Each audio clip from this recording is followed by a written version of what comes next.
Xiaomi பார்த்தீங்கன்னா நிறைய products launch பண்ணியிருக்காங்க. ஃபஸ்ட்டு போக்கோ F7 அப்படிங்கிற ஃபோன் வந்து ரிலீஸ் ஆக போகுது. இந்த ஃபோனில் 7550 mAh சிலிக்கன் கார்பன் பேட்டரி இருக்க போகுது இந்தியாவில் மட்டும். ரெஸ்ட் ஆஃப் தி வேர்ல்டுக்கு இது 6000 mAh பேட்டரியோட லான்ச் ஆக போகுதுன்னு சொல்லியிருக்காங்க.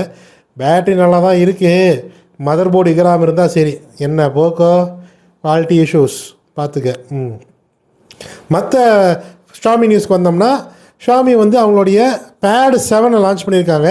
அவங்களுடைய அந்த எக்ஸ் ரிங் அப்படிங்கிற அந்த சிப்பை வச்சு, எக்ஸ் ரிங்கிற சிப் வரப்போகுதுன்னு சொல்லி ஏற்கனவே பழைய வீடியோஸில் நான் சொல்லியிருப்பேன்.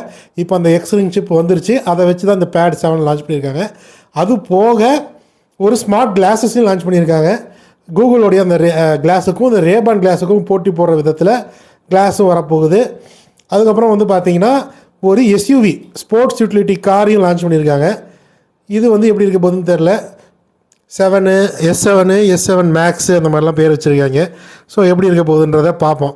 ஷாமி ஆனால் இதில் வந்து நிறைய என்ன சொல்கிறது, பயங்கரமான குவாலிட்டி கண்ட்ரோல் இஷ்யூஸ் இருக்குதுன்னு சொல்லி கார் என்தூசியாஸ்ட்லாம் வந்து சொல்லி கேள்விப்பட்டிருக்கேன்.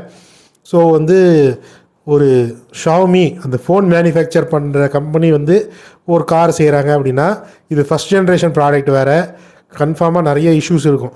ஏன்னா நிறைய ஃபீச்சர்ஸ் அள்ளி கம்மியான விலைக்கு கொடுத்துருக்காங்க. பட் ஆனால் குவாலிட்டி அந்தளவுக்கு நல்லா இல்லை அப்படிங்கிறது தான் கார் ரிவ்யூவர் சொன்ன அந்த ஃபீட்பேக். ஸோ நீங்களும் நிறைய கார் ரிவ்யூவர்ஸோடைய சேனல்ஸை போய் பாருங்கள், அவங்க ஃபீட்பேக்கை வந்து கேளுங்க.